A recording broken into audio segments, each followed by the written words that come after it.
Okay, great. So I think it's good to know that quite a lot of you are new here today. So maybe we can move on to Iris. So who would like to introduce Iris, Jillian or Iris herself? I can do it. Yep. So Iris is one of our very very proud to say one of our brand ambassadors. Also a friend. I'm very happy to say also a personal friend. So Iris is, I think by training she's not really.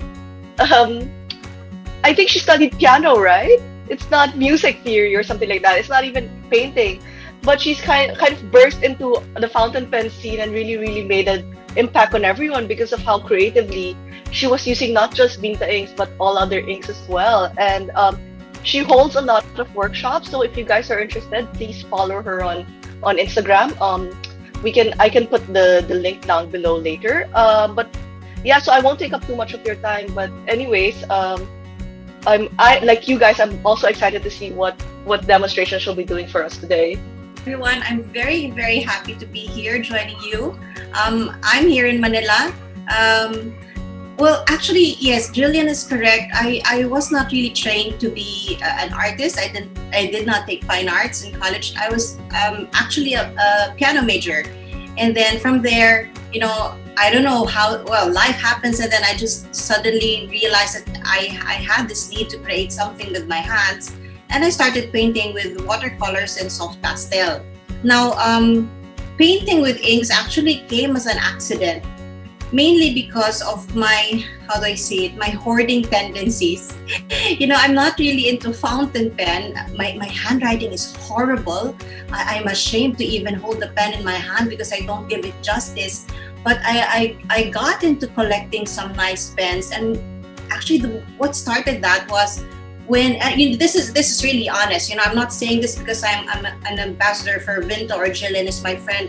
But what got me into collecting pens was actually Vinta inks. Because before Vinta, I would think of a fountain pen ink as just straight blue or straight black or just that color. And being a watercolorist and being a soft pastel artist, I was so much into colors.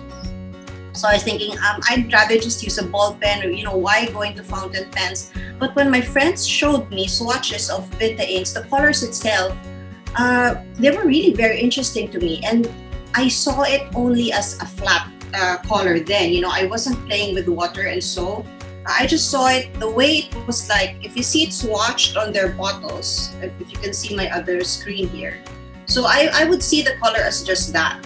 But when I tried to add water to it, that's when I saw. So I'm trying to show here some of the swatches that I made. So if you put it on dry paper, it's just this color, but once you activate it with water, it actually separates so many colors, and I found that really interesting. And so I started collecting all of these. But then I realized that if I write with a pen, it's just that. Of course, it's a beautiful ink for writing, but I wasn't able to enjoy all of those colors. So I thought, why not try to paint with it? Because I do watercolor, I said, why not paint with inks as well? Now, I just want to quickly show you the difference of how it is painting with watercolor and painting with inks. So this is just a regular watercolor sheet, okay? And then I'm going to put water on one side here, and I'm just going to quickly show you. Let's say you're working with teal. So I'm going to get some watercolor from my pan, and I'm going to add that. And yeah, it's beautiful. I love watercolor, the way it just spreads in the paper, and you have that, okay? Now with Vinta, what I discovered was that, let's say you put it on wet paper, and I'm going to show you how the Armada ink works. So that's wet paper, and I drop the ink on wet paper, and I have that, correct? But if I put the ink on dry paper, so I have the darkest tone of that, and then I drag the ink with water, just water, and continue to drag that. And I don't know if you can see it in the camera, but there's a lot of other colors that are starting to show up. You get to see those pinks, those blues, and those grays. And so see, the difference between these two, one color of watercolor, one color of ink, and I get all of these tones with just one ink.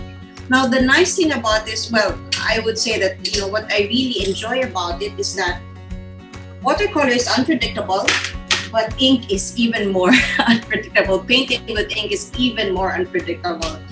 And before I just show you a quick demo on how to paint with inks, I won't go into something really complicated because I'm aware that a lot of the viewers here are mainly really into writing and using the fountain pen as is. But if you want to do something more with it, like if you want to color your journals, this is a very quick way to just make a background for your journals, or even your card if you want to do a note card. It's very quick, very easy, and there's no way for you to make a mistake because you just add water to it and it does its own thing. It gives you so many colors that you'd really be happy with. So here's an example of a painting that's purely made with inks. These are all inks, mostly Vinta Inks. I think the only Vinta ink, the only non-Vinta ink is I think the black one, because at that time we didn't have a very solid black yet.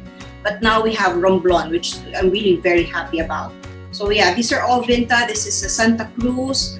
This is Pilconitos or gold dust, which gives you a very beautiful gold shimmer. And then this one is also inks, Santa Lucia, the blue one. This one is purely Vinta Inks. This is Sirena. I noticed somebody mentioned Sirena. Yes, it does show so many colors. These are all Sirena and just a bit of Armada for the gray tones here. And the yellow one is Hanan. So just 3 inks for this. Another one, all in inks. Okay, so this one is also, this is what I'm going to try to demonstrate. Okay, I did one that is Santa Lucia, so more of the blues, and then I also did one in color, and I'll just show you how we can quickly do that. This one is also in inks. So I mainly work really with Vinta Inks because of the color that you're able to achieve with it. The way it just plays around in wet paper is really amazing. And the nice thing about inks is that once it's dry, the tendency for it to become muddy is less. It settles on the paper and it stays there. Yes, it can still be moved with water, but it really stays there. Yes, fascinating variety of colors produced by Sirena. That is true. I agree with that. And again, so the first batches of inks came in this beautiful bottles, which I really love. It's beautiful. It makes for a beautiful collection and display as well. So what I do when I paint with fountain pen inks is that I try to create a swatch. So it's very difficult to carry all of your inks. If you travel, if you work in a certain area, so it's very difficult to carry all of them. So I would have this container. This was actually made for inks, really. So I would maybe select 6 or 8 colors to work with at a certain given time. And I would create a swatch. And these are the ones that I'm really happy with. So I mostly work with this. So the first 3 is Armada, Pilconitos, and Carlos. The second line is from the new capsule collection. This is Tagpuan, Pinipini, and Peregrino, which has a very beautiful blue shade that has some violet tones on there as well. And then for my warms, I would have Santa Cruz, Pamana, and then my darkest would be Romblon. Now, normally in watercolor, we don't work with black. I personally don't work with black because for me, it just dampens everything. I don't see any transparency in black, so we usually make our own grays. But with Romblon, the nice thing is that it gives me that dark, my darkest dark, but when I dilute it with water, it also gives me those beautiful violets and grays and some teal colors even there. So it's really very interesting.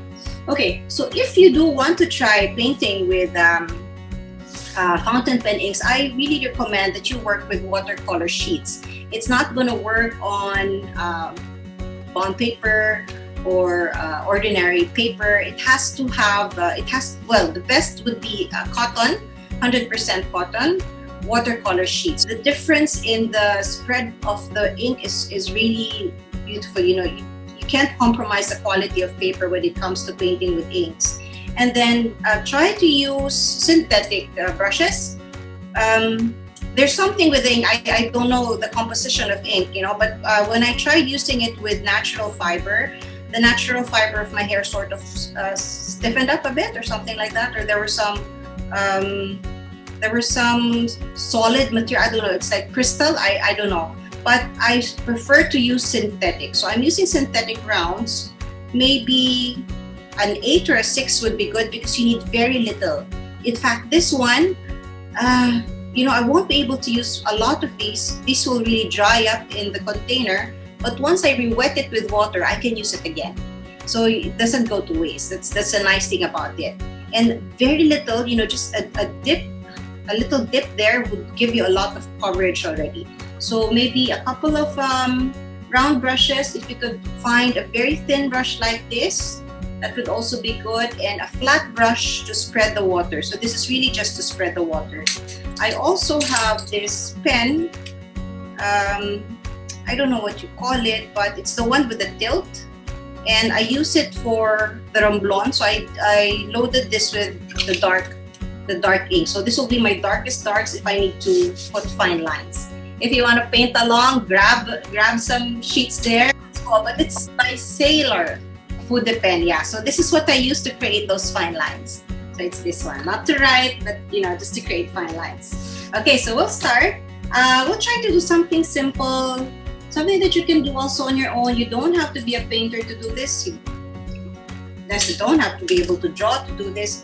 But to make things more, more controlled, because again, painting with fountain pen inks is very unpredictable. So I'm just going to do a very quick sketch. I'd like to show more of the sky rather than the water. So I'm going to put my horizon line here. And we'll play around more with the colors of, let's say, Armada and Serena to show you the sky, how we can do the sky. And then, so these will be just filled with some trees and bushes, very random. And then we'll probably have a small boat here. How very Vinta to have the boat there, right? Oh, right. Just for everyone, Vinta is actually named after the sails of a very traditional Filipino boat. That's why I'm saying it's very apt for today. So what I'm gonna do is, so this is my horizon line, and I'm gonna start working on the sky. Now, when you do painting, the thing to remember is that anything that is cool will go further in the background. So cool colors, just so that you're not confused, would be anything that's related to night. So that would be your blues, your violets, your dull pinks. So anything that is cool recedes, and anything that is warm comes forward. So your warm colors, just remember warm sun. So that would be your reds, your bright yellows, your bright greens. So when we're doing the sky, we're going to try to keep your colors within that cool temperature. So it's not important what color you use. What's really important is the temperature. So now when I look at my swatch, then I can say, okay, so my cool tints would be my Armada, my Peregrino, and then maybe a bit of my gold dust here in the mid-ground, and then Santa Cruz for the sun, okay? So what I'm going to do is I'm going to wet this portion first. So notice that I'm not adding moisture on the bottom part, because once you drop in the ink, it really just spreads. So the thing is, where do you want the ink to go? You have to decide where do you want the ink to go. So I'm going to wet this area, because wherever the area is wet, that's where your ink will spread. So I'm going to moisten this area first. So I'm using a flat brush to do this. This is just clean water. And then with a round brush, maybe to get more color, I'm going to use my number 10 round brush. Okay, I'm going to start adding in, because I want this to be the foreground, I'm going to start with the gold dust. So my gold dust is this one. The gold dust, or the pilconitos. And then notice that I'm going to tilt my journal a bit this way, my sketchbook, so that the paint will spread on its own, or the fountain pen ink will spread on its own.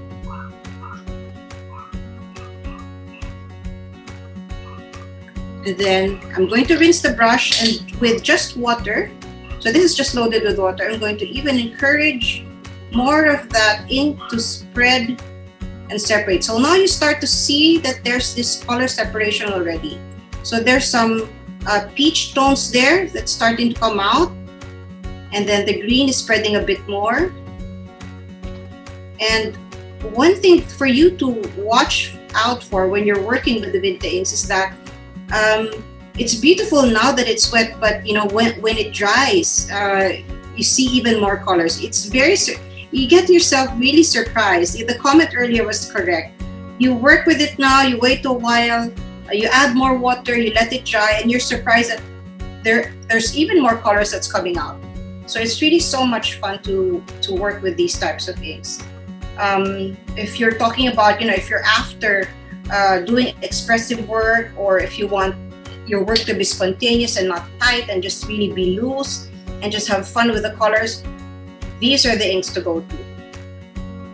As I have said, I'm not saying this just mainly because Jillian is a friend or because I'm working with Vinta, but I've done my share of hoarding, and I've done my share of looking for other inks as well, and I really just go back to these colors. I have so much fun with these. Okay, so these would represent some of your trees, some of your bushes. So that would be your greens. Now I'm ready to add a bit of yellows, okay? So I'm going to take in my Santa Cruz or my pink sands. Now this is a very saturated orange. So what I'm going to do is I'm going to transfer a bit of that there and add some water. So that's another way for you to manipulate your inks. And if you want a lighter version of it, just add water. And you can use that to add some more color to your sketch. And this would give a nice warm tone to it. So again, I'm just tilting it a bit. So letting the ink flow and just trying to help that with a bit more water from my flat brush. It would also be handy for you to have a heat gun so that you could speed up the process, and tissue paper as well. I don't know where I put that, but what I do is I crumple the tissue so that this one also gives you texture. So if you feel that there's a lot of color in a certain area, you know, just gently dab that. And as you dab that, you will see that the lighter colors start to come out also. So when you remove that, I hope you can see it, but there's really very beautiful, almost pink tones here, the way I see it here. In the camera, it's not so obvious, but there's some beautiful pink tones underneath that just came from the pilconitos or the gold dust. Okay, now I'm going to add some blues for the sky. And what I would like to do is make sure that the paper is wet before I do that.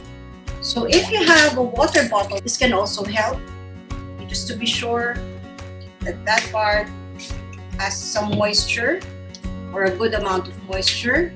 And so this is my peregrino. It's a highly saturated blue as well.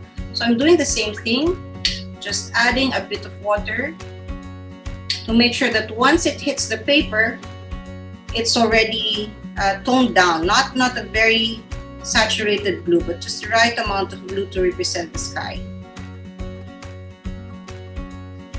There, and then again with my flat brush, just to help spread that a bit.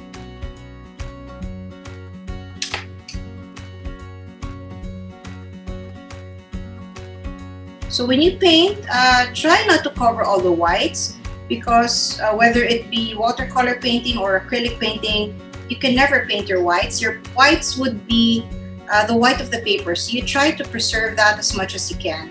But I'll also show you a technique later. Some do have difficulty in preserving the whites, especially when they get carried away with painting and having fun with the color. So I'll show you later how you can bring back the whites with another medium. Okay, and then this one may be a bit of the Aegean Armada. So, okay, as I said, when you're painting with inks, try not to be, you do have a plan in your head, okay? You do have an image in your head that you want to create, but don't be too restricted with that, because this medium is so unpredictable, and actually that's the beauty in it. So if it goes the other way, you know, just have fun with it. If it doesn't turn out the way you had it in mind, that's perfectly fine. Just have fun with it.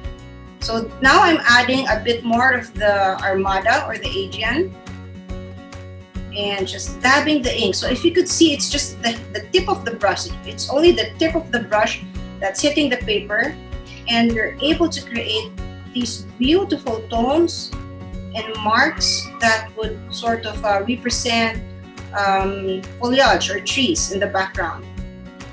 So if the paper is dry, if you can see, a drier paper produces darker marks here, and then a more moist paper would create this. So once the ink hits the paper, it's the color is lighter and it immediately spreads. And see, without even me manipulating it, there's already some pinks here. So again, on drier paper, you have more controlled lines, more darker lines. And then on more moist paper, then you would have this. So lighter colors, the moment it hits the paper, it becomes lighter and it starts to spread immediately and gives you those wonderful colors. So now I'm going to try to paint just add a bit more here.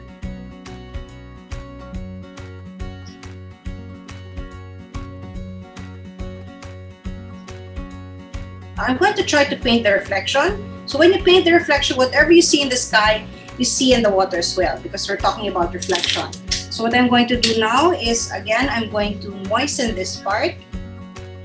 Now being careful not to hit the boat, because I want to have a different color for that. So this is just, again, a flat brush loaded with water. So whatever color you see here is just a bit of the ink that is captured from me stroking that area to soften that. So I'm softening some areas here, and all you need to do to soften areas is just a flat brush with some water, damp water.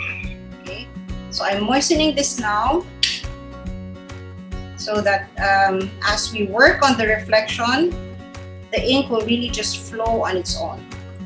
So same thing, same colors that I see here, I'm gonna put here. So what I'll do is I'll start with the blue. So my Pilgrim's Blue or my Peregrino is here again. So you notice I barely even used up much of the ink. Very little ink is needed to create this. And some water. So this time I'm going to tilt it a bit this way so that the ink will flow downwards. And I'm just trying to paint in the reflection of the sky. So the further it is, the smaller the ripples of water, and then the closer to you, the wider or the thicker your brush stroke should be.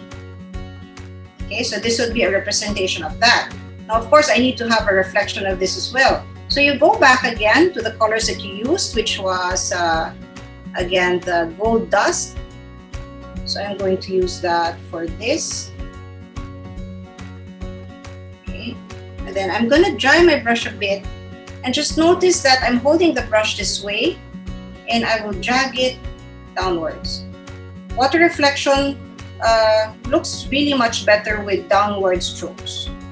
So the strokes of your brush also really matter, if it's going sideways or if it's going downwards. So I'm going to add a bit more here. Same color, Pilconitos, and then with the dry brush, sort of drag that down a bit as well. Alright?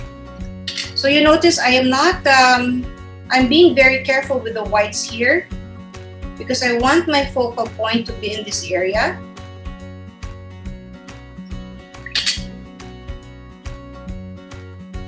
So what I want to do is I want to have a bit more of those peach colors appear here. So I was thinking, okay, how did I get that? I got that from my gold dust, but I want to get more of the peach. So I'm going to make that lighter.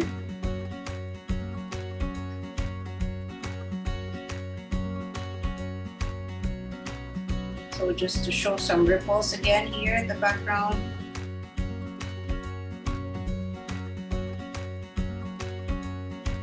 And then I'm going to get a bit of the pink rose. Pink rose is a very, it's a dull pink. So it's like an old rose. So it would be very near the color of the ones here, and I'm going to use that. So see, even if I want to, I'm trying to get this peach to appear from the pilconitos, but because my paper is so wet, it doesn't readily appear. It's starting to appear now that it's dry. But if I want more of that, what I can do is I can get some of the pink rose or the binibini and just drop a bit of that old rose color there. So that would also mimic the peach tones that you see from the gold dust or the pilconitos. Okay, and then again, downward strokes from your brush to achieve that. Okay, so now you see most of the light is focused in this area, so I'm happy with that. Now what I'll try to do now is I'm going to shift to my lighter, my smaller brush, maybe this one. Okay, and I'm going to use a bit of the Romblon already, some dark colors. So maybe for some trees or bushes. When you do paint, then one thing that you would like to achieve is contrast. So you would have a good balance of darks and lights.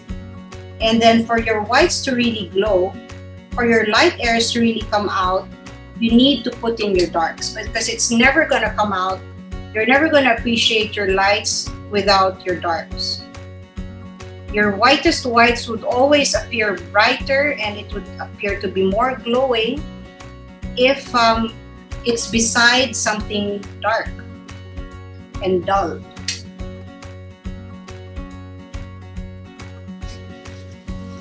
So I have a blob of water there. I'm just going to pick that up with tissue. Okay, then as you see, so the Romblon was pretty dark, right? But when I lift a bit of that color with tissue, you're able to show again different tones. So I'm even seeing some browns already from that.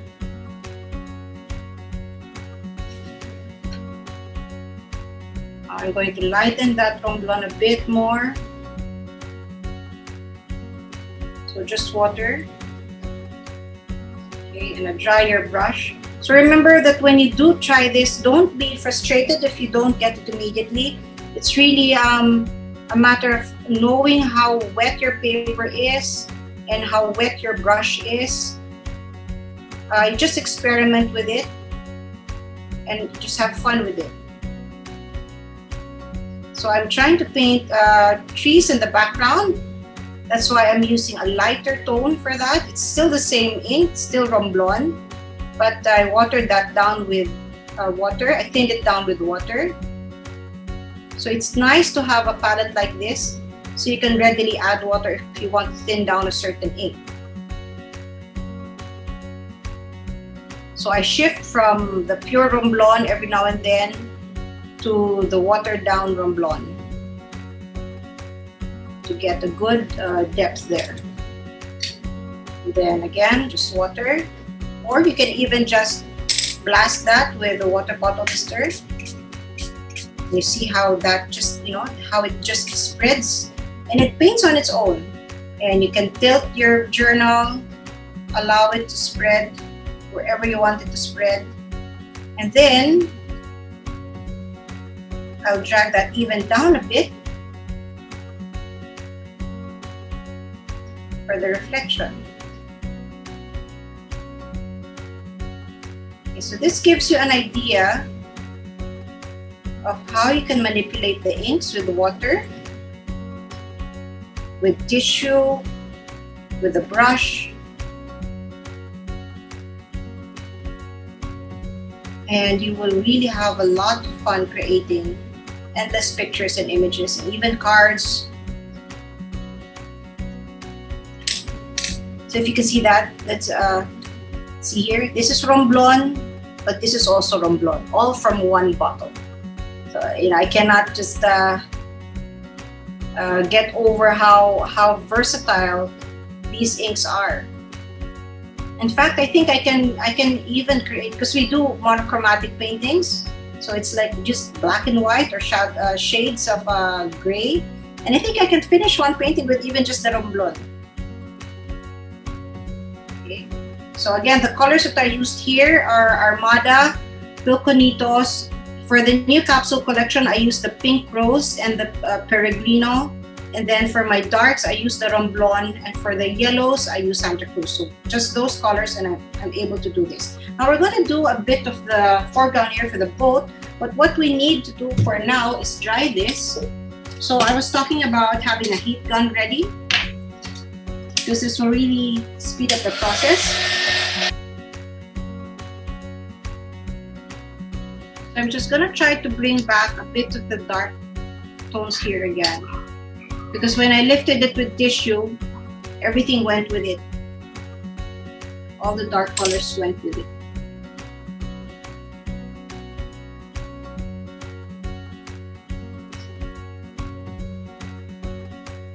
Which in a way is good also, because again, if you feel that you've added too much darks, it's very easy to lift and remove.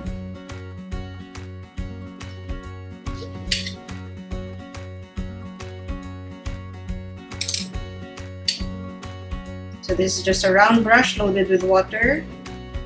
So see, these are really dark marks, but I'm trying to spread. I can spread that and lighten that a bit. So what I'm trying to say is just need to put a little bit of those darks, and you can readily and easily spread that with a moist brush.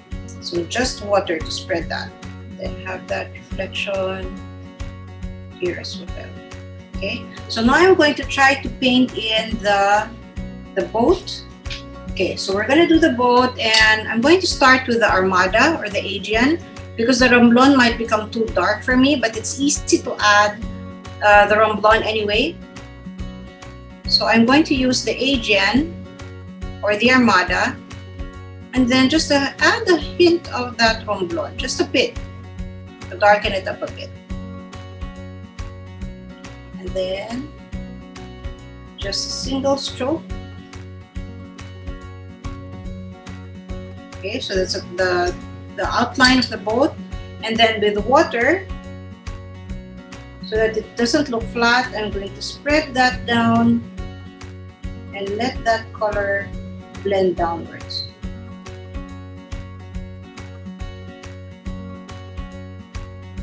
Now to represent the shadow of the boat, then I'm going to need my darkest dark, which will be my Romblon. And I'm going to add a bit of that, just a thin line, a sliver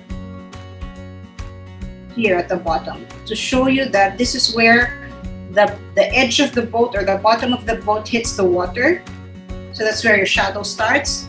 And again, with just water, I'm going to grab a bit of that ink and create these ripples that will sort of give you the impression that it's the reflection in the water.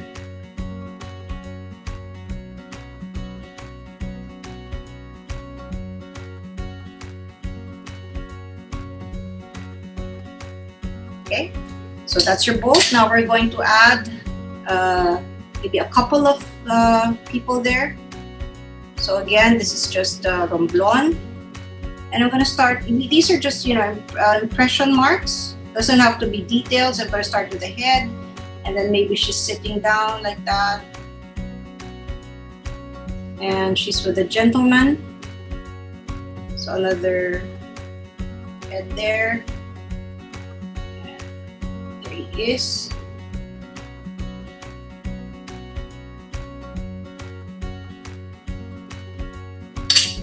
And then I'll just grab a bit of tissue so that it's not a flat black. Because remember, as you remove some of that ink, you see more of the colors, the undertones. Okay. Now this is dry. I want to add maybe some birds in the background.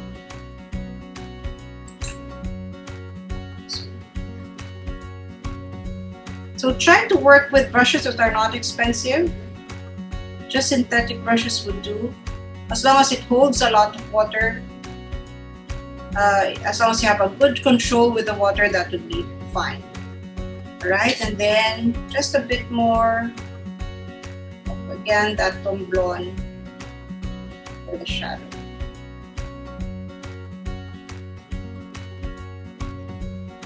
And there, you have a painting with fountain pen inks.